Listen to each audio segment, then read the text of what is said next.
2 বছরের বেশি জীর্ণ পরিত্যক্ত কারাগারে ছিলেন। এরপরে হাসপাতাল নিয়ে আসা হয়েছে, একেবারে শেষে তাকে বাসায় নিয়ে আসা হয়েছে। সাজা স্থগিত করে এখানে আরেকটা চালাকি আছে। চালাকিটা কে, এটা আমরা অনেকেই বলি না।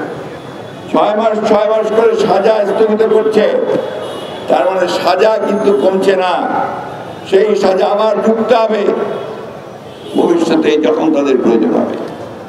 এটা আরেকটা খেলা, অর্থাৎ আরো বেশি দীর্ঘায়িত করা হবে। আপনারা জানেন যে লোয়ার কোর্ট তাকে 5 বছরের সাজা দিয়েছিল, কিন্তু হায়ার কোর্ট তাকে সেটা 10 বছর করেছে।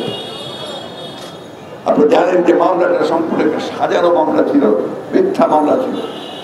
সেইভাবেই তাকে মূল লক্ষ্যটা ছিল তাকে রাজনীতি থেকে সরিয়ে দেওয়া। তাকে সরিয়ে দেওয়া মানে এই দেশের জাতীয়তাবাদী আন্দোলনের মূল নেতৃত্বকে সরিয়ে দেওয়া, স্বাধীনতার পক্ষের শক্তিকে সরিয়ে দেওয়া, উন্নয়নের পক্ষের শক্তিকে সরিয়ে দেওয়া। বন্ধুগণ, এটা ছোটখাটো ব্যাপার নয়, এটা হচ্ছে একটা জাতীয়তাবাদী শক্তিকে নিশ্চিহ্ন করার ব্যাপার। আজকে দেশপ্রেমিক যারা, যেসব মানুষ আছেন, আজকে দেশকে যারা ভালোবাসেন, তারা সবাই আজকে অত্যন্ত উদ্বিগ্ন যে বাংলাদেশে এখন যারা শাসন করছে এরা বাংলাদেশকে বিক্রি করে দিচ্ছে, তাদেরকে ধ্বংস করে দিচ্ছে।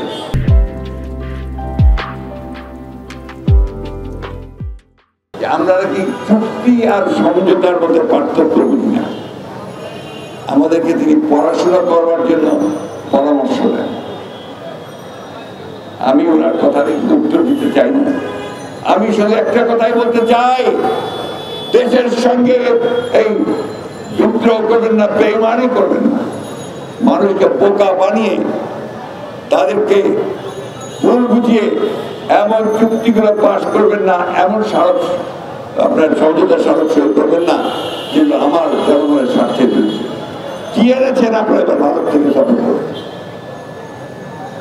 পানির কথা খুব পাওনি, বন্ধু যে কথাটা আছে সেটা হলো ভয়াবহ। হচ্ছে যে তারা তিস্তা চুক্তির জন্য, ভারত প্রকল্পের জন্য ভারত প্রস্তাব দিয়েছে, চীনও দিয়েছে। শেখ হাসিনা বলেছেন যে আমরা দুটোর মধ্যে দেখবো কোনটা ভালো হয়। আবার সাথে এই কথা বলেছেন, ভারত যে প্রস্তাব দিয়েছে, ভারতকে যদি আমরা কাজটা দেই তাহলে আমাদের পানির সমস্যার সমাধান হয়ে যাবে। আমরা সব বোকা মানুষগুলো তো এই দেশে বাস করি।